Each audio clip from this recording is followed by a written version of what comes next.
শীর্ষ নেতৃত্বে আঘাত, তবুও অটল ইরান।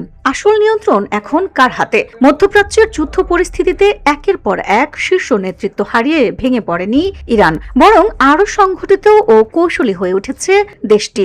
এতে নতুন করে প্রশ্ন উঠেছে, এই মুহূর্তে ইরানকে পরিচালনা করছে কে? বসুন্ধরা, উত্তরা, বনশ্রী, কুড়িল ও বাড্ডা সহ রাজধানীর বিভিন্ন স্থানে অভিজাত ও অত্যাধুনিক মানের ফ্ল্যাট কেনার এক নির্ভরযোগ্য প্রতিষ্ঠান প্লেজেন্ট প্রপার্টিজ লিমিটেড। আন্তর্জাতিক বিশ্লেষকদের মতে দৃশ্যমান রাজনৈতিক নেতৃত্বের আড়ালে মূল নিয়ন্ত্রণ এখন ইরানের বিপ্লবী গার্ড বাহিনী আইআরজিসির হাতে। যুদ্ধ পরিচালনা থেকে শুরু করে কূটনৈতিক সিদ্ধান্ত, সব ক্ষেত্রেই এই বাহিনীর প্রভাব এখন সবচেয়ে বেশি। যুদ্ধের প্রথম ধাক্কাতেই শীর্ষ পর্যায়ে বড় ধরনের ক্ষতি হয়। সর্বোচ্চ নেতা আয়াতুল্লাহ আলী খামেনি সহ একাধিক গুরুত্বপূর্ণ ব্যক্তিত্ব নিহত হওয়ার খবর ছড়িয়ে পড়ে।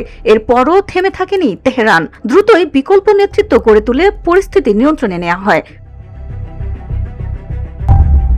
নতুন নেতৃত্বের মুখ হিসেবে সামনে আসে মুস্তফা খামেনির নাম, তবে তিনি এখনও জনসম্মুখে না আসায় জল্পনা আরও বেড়েছে। বিশ্লেষকরা বলছেন, বাস্তবে গুরুত্বপূর্ণ সিদ্ধান্ত নিচ্ছে আইআরজিসির শীর্ষ কমান্ডাররাই। বর্তমান আইআরজিসির প্রধান আহমেদ ওয়াহিদি, যিনি আগে প্রতিরক্ষা মন্ত্রী ও কুডস ফোর্সের সঙ্গে যুক্ত ছিলেন, তার নেতৃত্বে সামরিক কৌশল এগোচ্ছে। একই সঙ্গে কুডস ফোর্সের প্রধান ইসমাইল কানি আঞ্চলিক অপারেশনগুলো তদারকি করছেন।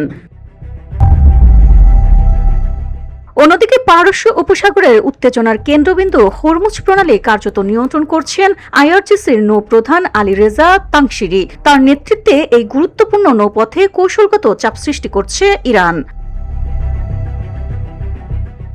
শুধু সামরিক নয়, রাজনৈতিক অঙ্গনেও আইআরজিসির প্রভাব স্পষ্ট।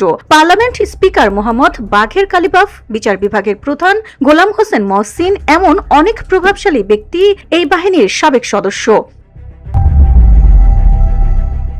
এছাড়া প্রেসিডেন্ট মাসুদ পেজেশকিয়ান, সাবেক নিরাপত্তা প্রধান সাইদ জালিলি এবং গার্ডিয়ান কাউন্সিলের নেতারাও এখন নীতি নির্ধারণে গুরুত্বপূর্ণ ভূমিকা রাখছেন। বিশ্লেষকদের মতে বহু স্তর ভিত্তিক নেতৃত্ব কাঠামোর কারণেই ইরান এত বড় ধাক্কার পরেও টিকে আছে। এক বা একাধিক নেতা হারালেও পুরো সিস্টেম ভেঙে পড়ার ঝুঁকি খুবই কম। সব মিলিয়ে স্পষ্ট, ইরানে এখন একক নেতৃত্ব নয়, বরং শক্তিশালী সামরিক রাজনৈতিক নেটওয়ার্কই নিয়ন্ত্রণ করছে রাষ্ট্রযন্ত্র, আর সেই নেটওয়ার্কের কেন্দ্রে রয়েছে IRGC. VOD Bangla news desk.